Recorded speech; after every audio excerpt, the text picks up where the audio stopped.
Western Pacific, open ocean. The ocean was unnaturally still. Not the restless calm sailors were used to, but a silence so complete it felt deliberate, as if the sea itself had chosen to pause and watch. Beneath a moonless sky, far from any coastline, a United States carrier strike group moved through international waters with disciplined precision. From orbit, it resembled a floating metropolis, steel and light drifting across black water. At its heart sailed the aircraft carrier, immense and dominant, flanked by destroyers, cruisers, and support vessels arranged in a mathematically exact defensive geometry. Every ship occupied its assigned position for a reason measured in survivability and firepower. Nothing about this formation was accidental. It was one of the most heavily protected naval forces on Earth. And tonight, it was not alone. 4:16 a.m. Deep within the carrier's Combat Information Center, illuminated by soft blue light and scrolling data, a radar technician leaned forward in his chair. His posture changed before his voice did. "Sir, I'm seeing something odd on the outer edge of the search grid. The contact was faint, low probability, barely distinguishable from background clutter, but it refused to disappear. Then another trace appeared. Then a third. Different bearings, different speeds, same destination." Where human intuition faltered, machines did not. Advanced sensor fusion systems began stitching fragments into coherence. Surface radar data cross-referenced with satellite feeds. Electronic emissions layered over passive sonar returns.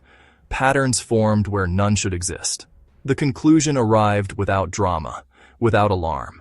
This was not random maritime traffic. This was coordination. Below the surface, where sunlight never reached, a destroyer's sonar operator froze. New contact. Submerged. The return was steady, controlled, purposeful. Seconds later, another contact appeared. Then another. Multiple underwater signatures, moving with intent, not drift. They were not fleeing. They were not searching. They were maneuvering. The carrier strike group shifted posture without a word being spoken aloud. No klaxons, no shipwide announcements. Yet across the fleet, routines changed instantly. Aircraft crews were quietly recalled to ready rooms. Missile systems transitioned from standby to armed-ready states. Electronic warfare suites powered up, humming softly as they came alive. This was no longer routine navigation. Half a world away, intelligence analysts stared at fresh imagery streaming in from space.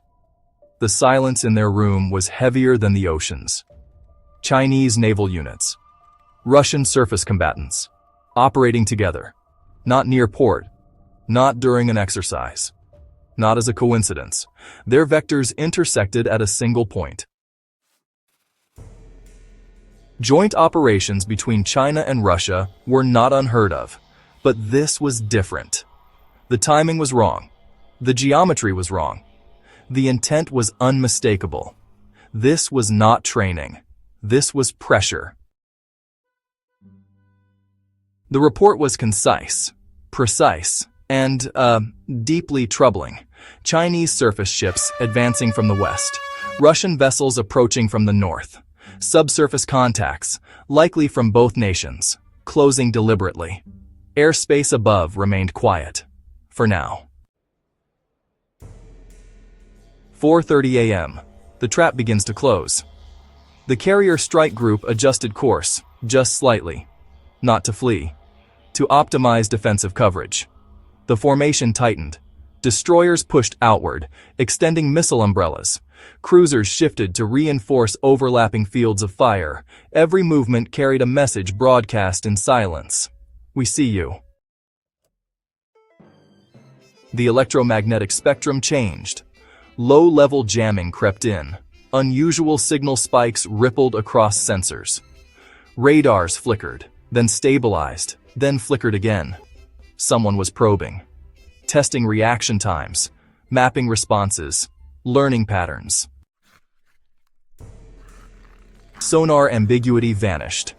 At least two submarines were now unmistakable. One matched known Chinese acoustic profiles. Another carried the distinct signature of Russian design. They were not attacking. They were positioning. That was worse. Pilots ran through checklists with mechanical calm. Jets were fueled. Weapons were loaded, but safetied. Launch crews took their positions. No unnecessary words were spoken. Everyone understood the stakes. On the distant horizon, barely visible flashes appeared. Surface ships powered radar arrays to full strength. Fire control radars, not searching, tracking. Almost simultaneously, a Chinese destroyer executed a sharp turn, altering its approach vector. A Russian cruiser increased speed, closing distance faster than expected. Below the surface, a submarine changed depth abruptly. 3 domains. 1 message. Across the United States fleet, warning indicators glowed. Foreign fire control radars were painting United States ships. This was no longer ambiguity. This was threat alignment. Condition 1. All ships, missile cells unlocked, countermeasures primed, every sailor at station. 4:45 in the morning. The airspace changed. High above, radar detected fast-moving contacts lifting from distant decks. Aircraft, multiple, Chinese and Russian, launching almost simultaneously. The shape of the attack. Surface pressure. Subsurface positioning. Airborne threats. This was doctrine. Intentional. Coordinated. A full-spectrum test. Missile lock warning. A sharp tone cut through a destroyer's CIC. Missile guidance radar. Locked, not fired. Yet. The line is crossed. Beneath the fleet, one submarine maneuvered sharply. Its acoustic signature changed. Weapons doors opening. Every navy knew that sound. The world holds its breath. This was no longer a standoff. If a single weapon launched now, there would be no easy return.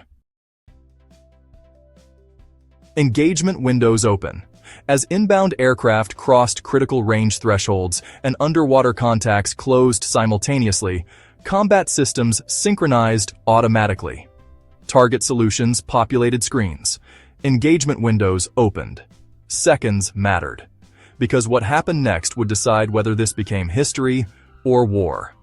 China and Russia had launched a coordinated, multi-domain attack on a United States carrier strike group. No missiles had fired yet. Every system was ready. Just a quick note here. This is a fictional military scenario created for narrative and analytical purposes. It does not depict real events, real operations, or classified information. The ocean itself seemed to hold its breath. Combat systems across the carrier strike group moved with ruthless efficiency. Radar tracks solidified. Fire control vectors refined. Sonar returns were reclassified, reprioritized. Surface, subsurface, air, all converging into one undeniable truth. This was a coordinated, multi-domain assault. And, well, it was happening now. Confirm hostile intent across all domains. The responses came back rapidly. Air targets maneuvering into attack profiles, subsurface contacts positioning aggressively, surface fire control radars actively tracking. No ambiguity remained. Authorized defensive engagement. Do not pursue. Missile hatches snapped open. Vertical launch systems roared to life. Surface-to-air missiles tore into the darkness in pairs and trios, guidance systems locking instantly onto inbound aircraft. The night sky fractured into light above the fleet, and the world crossed into a moment from which it could not look away.